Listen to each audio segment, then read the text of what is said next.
Elon Musk reportedly gave former CNN host Don Lemon a hefty pile of money for his new Twitter X show, according to journalist Kara Swisher. Now, Swisher alleges she advised Lemon not to work with Musk, but that if he did, to get the money up front. I suggested he do a deal with Ben Shapiro or do the Megyn Kelly route. I didn't think this was a good idea, so that's just full disclosure, and I told him so. And I said, you know, get the money up front. I just don't think it's going to go well for you on this platform. But he did it. That's all according to Kara Swisher. She added, I think they paid Don a pile of money. I know they did.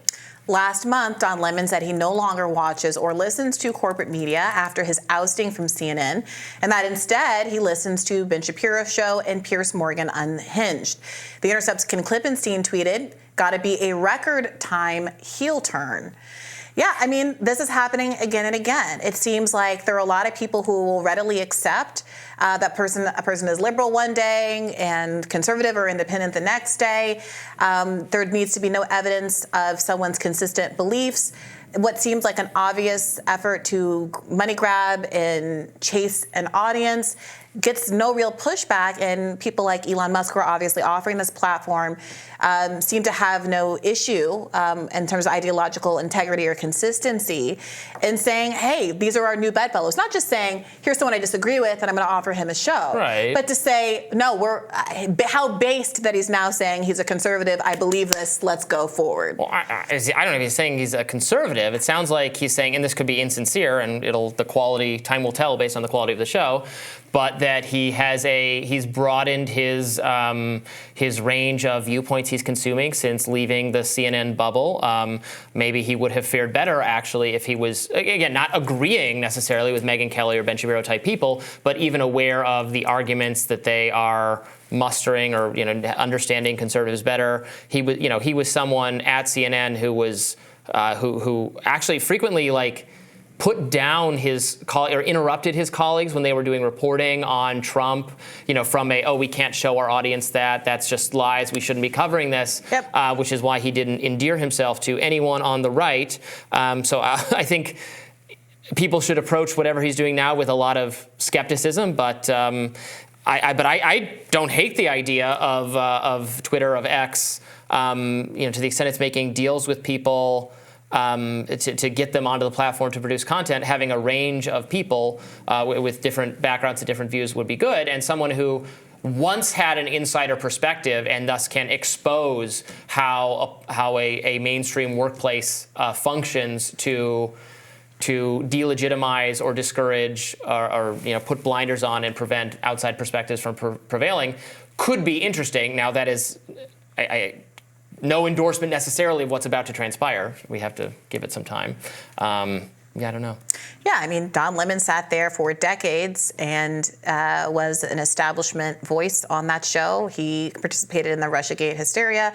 He called to censor Donald Trump and to preserve democracy and do every other thing that every other CNN host has ever said. So I think you'd have to be pretty gullible to think that there's some sincere political development here outside of, I think, a kind of political shift that happens when people transgress on certain culture lines and then decide to double down. So the only thing that Don Lemon has in common that I can tell with the kind of ideological cohort he's now joining with Andrew Tate and the like is that he disparaged women. And that's ultimately why he got kicked off of his show, from not being able to get along with his female colleagues and saying what he said about Nikki Haley's reproductive viability. Other than that, I mean, it could be that that's the beginning of your journey toward the right. A lot of times when people feel unfairly attacked, they build a whole personality and political ideology around that. But I don't know that that's really substantive or useful to a genuine populist movement that I think made shows like Joe Rogan popular, because Joe Rogan was willing not to buck just cultural norms, but to say, hey, these political parties aren't actually delivering for what the people I know actually want.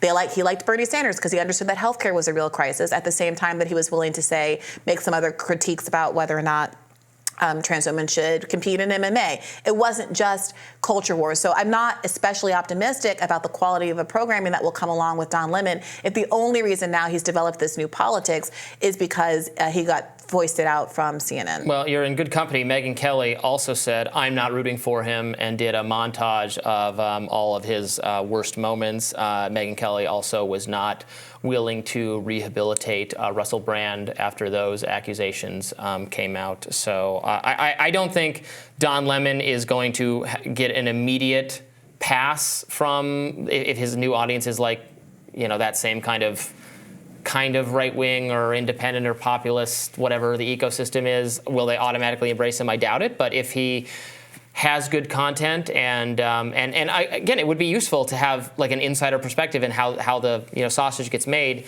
in places like CNN. But I don't think it's going to be like an automatic embrace. I think 100% he'll get a pass for the people who are paying him money to do this show and who are part of this media ecosystem. We see how people like Ian Miles Chong immediately embraced John Fetterman for saying that he supports Israel. That's all it takes. You say one thing and suddenly you get headlines. Base John Fetterman is now a right-winger. He said like 3 things. Okay. What are the 3 things? I like Israel more, and we should give all the bombs in the world to Israel? He also said Harvard's too woke and too crazy. And, all right, that's what it takes. So look, there was a moment in 2016. Yeah, he sounds like a Republican, so he's going to be embraced by conservative people. There was a moment in 2016.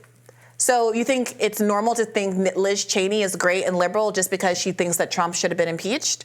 That's ridiculous. I don't think it's great, but most people don't absolutely associate her with Democrats and the liberals. Right, but we sit here every day and criticize Democrats from having that point of view and talk about how superficial, shallow, and ridiculous it is. Oh, Republicans are also superficial. All I'm doing is being consistent and saying that people like Ian Miles Chong or even Elon Musk here, who have been willing to play so fast and loose with their ideologies, I think it really speaks to the fact that these ideological commitments for them are just funsies for the internet. These aren't core commitments that they have to a kind of politics that's supposed to uplift poor and working people in this country. Back in 2016, Donald Trump tapped into a real movement that Bernie Sanders also tapped into, which was people who recognized they lived in the richest country in the history of the world, but half the country, 40% of the country, was unable to meet a $400 emergency. We have minted more billionaires in the years during the pandemic and the years since than has ever been before. The wage disparity has increased exponentially since the 1960s, which many people look back to as a halcyon economic era for the United States of America, where a CEO used to earn 30 times more than an employee, and now they earn 300 plus times more than their employees. Americans are more productive than ever. The money is going to the top. And someone like Donald Trump, who came along and said, hey, maybe our decision as to whether or not a factory should stay open in America should have to do with whether it supports a community in America and not just whether the shareholders of that company can earn another cent on a dollar by shipping it over to China, where they don't have OSHA or any kind of protections for their employees. And people who are in factories across America and in towns across America that were devastated by neoliberal economic policies that were supported by both Republicans and Democrats, looked at Donald Trump saying that, looked at Bernie Sanders saying that, and said, oh my gosh, maybe we can actually get a government that delivers for us first. Wow. And these people who have been cosplaying and riding on the heels of that movement, I think increasingly are showing themselves to be not real populists and not real free speech advocates, by the way, as we've talked again and again and again about how disappointing Elon Musk has been on Twitter in that regard, but people who are simply trying to capitalize on people's sincere concerns and their real sincere economic instability to make a buck. Well, I got news for the populist movement. I've said this before, I'll say it again. The factories are not coming back. We're not willing to have the regulatory environment that would facilitate that happening. Who's we are not willing to have the regulatory environment? I don't know, the Democratic Party, governments. Yeah, that's the critique. The critique is that we have two wings of the same neoliberal bird. Protections. No. Let me tell you. You gave a monologue on the subject. Let me get a word in here.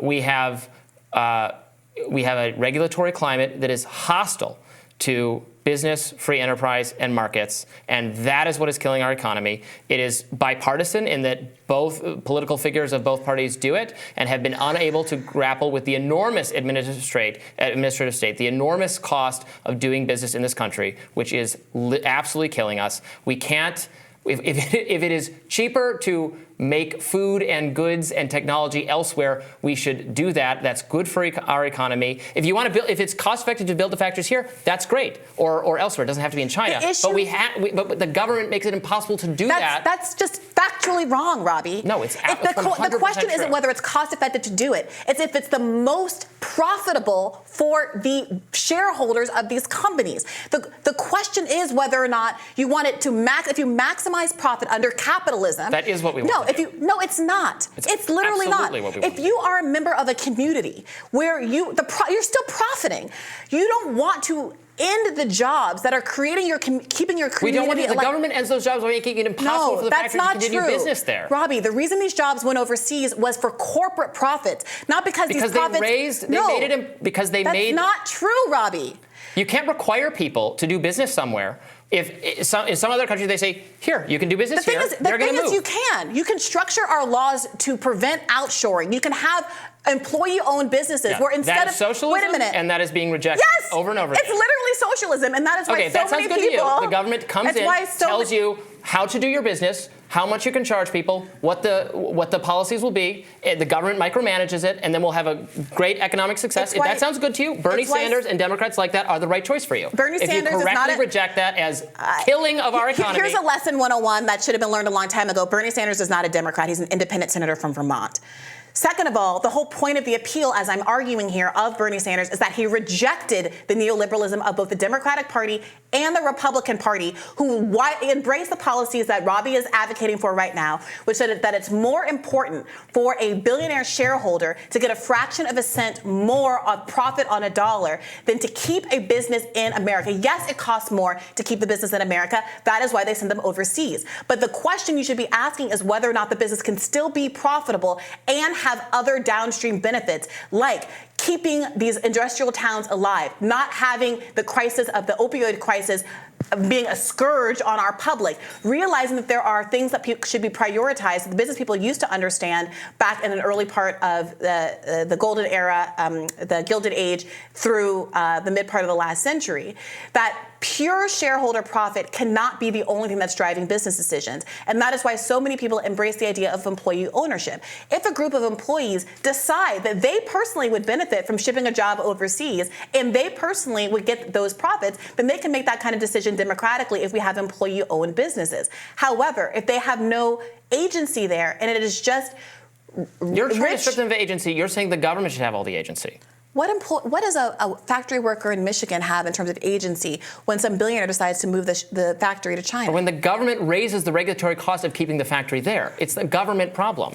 All right. Butt out, leave people to coordinate their economic activity, you've been very results clear, in Robby. unprecedented flourishing over the is how every country pulls itself out of poverty. Micromanage the economy by government bureaucracies, you get crippling poverty. We run the experiment over and over again, and it's proven every time. I just respect every time. I think it's proven that America does coups and does wars across the world because it's so threatened by socialism. It can't let people actually compete in the global marketplace, and that is exactly why we're in a war in Ukraine. That's why we've been in a Cold War with Russia for almost 100 years, and that's why we are defending a useless military outpost. Okay, let's take a landmass. Let's split it in half. Let's have half of it have markets and trade and global engagement with the West. And socialism. Let me finish. And the other half do socialist micromanaging of the economy, and we'll see who prevails. Oh, we've done that. It's Korea.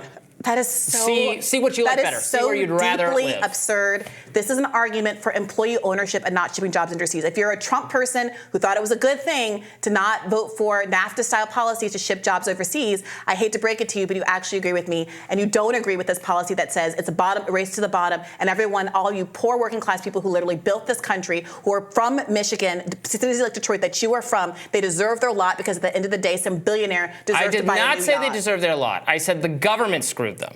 The government screwed them. Oh, they would be better off with their arms missing because there's no OSHA protections, and we could have child labor in all of those factories. Right. That's the libertarian world that we could all be flourishing in right now.